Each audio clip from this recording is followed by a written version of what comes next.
L'Union des forces démocratiques de Guinée, UFDG, un des maillons forts de la NAD, tiendra une réunion ce lundi 18 avril 2022 sur la question concernant le courrier du ministère de l'administration du territoire et de la décentralisation a confié à africaguinée.com un responsable du dit parti. Ensuite, selon africaguinée.com, une autre réunion rassemblant les dirigeants de la NAD est prévue pour trancher. Toutefois, ce matin, c'est Baldé qui s'exprimait chez nos confrères de FIM FM a été ferme et tranchant sur le sujet.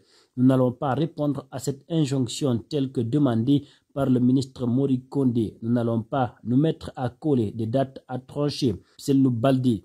Nous allons nous retrouver en conseil politique et nous allons nous retrouver avec nos alliés de la NAD. Nous allons décider de quelle réponse nous allons apporter. Vous allez aussi du G58. Mais ce qu'il faut retenir, c'est que tel que demandé par le ministre Mori Kondé, nous n'allons pas répondre à cette injonction-là. Nous n'allons pas coller des dates. Vous auriez souhaité que... Non, nous ne souhaitons pas que des points nous soient soumis.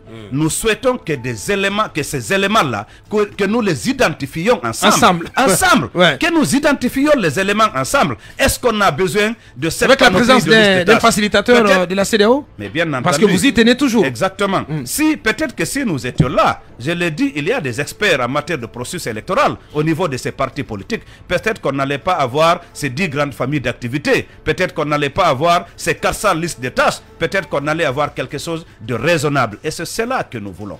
C'est cela que nous voulons. Nous essayons d'être en harmonie avec nos prises de position, en harmonie avec ce qui correspond à l'intérêt de la transition et à l'intérêt de la nation.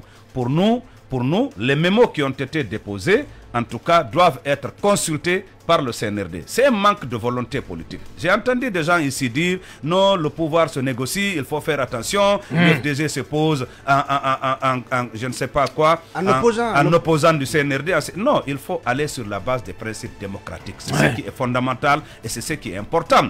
Nous avons eu, moi j'ai été membre du dialogue politique de 2016, j'ai été signataire de l'accord politique interguinéen et membre du comité de suivi. Donc s'il y a une volonté politique des membres du CNRD, si on n'a rien à cacher, pourquoi ne pas mettre ensemble les acteurs politiques, qu'on puisse discuter et sortir quelque chose de potable? Je rappelle, par exemple, pour un chronogramme comme ça, on aurait pu, dans un cadre de dialogue consensuel, mettre en place un comité technique. Vous savez que pour l'audit du fichier électoral, avec les partenaires internationaux, en plus de ces experts, il n'y avait que le comité de suivi d'alors, présidé par le ministre Bourema, avait mis en place un comité technique composé d'experts locaux qui ont travaillé sur le cahier de charge, sur les termes de référence. Et ça aboutit. Il y a également un autre sous-comité pour les élections locales. Donc si on a la volonté aujourd'hui, on se met dans un cadre de dialogue inclusif, on peut mettre en place aussi bien les gens de la société civile, les acteurs politiques, le CNRD et le gouvernement, pour que des comités soient mis en place afin de travailler pour tous